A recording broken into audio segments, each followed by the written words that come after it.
I, Sir Roger Batay, and this is my Letronite's Nilay Letronista.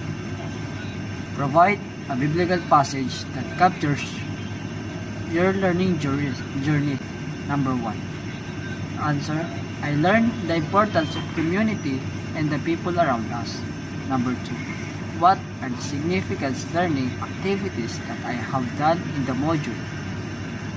What I have done in this module, in module 2, was that whenever there was a meeting, I always listen, and I always listen so that I could also say what I wanted to say.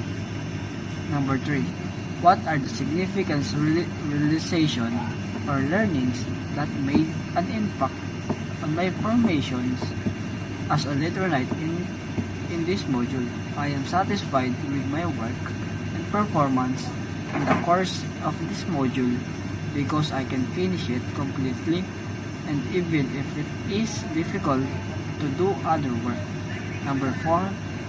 How do I feel about my learning experiences and challenges encountered in this module?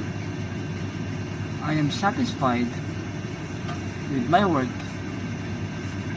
and learning experience about challenges and encountered other prayer and community service. That's all. Thank you.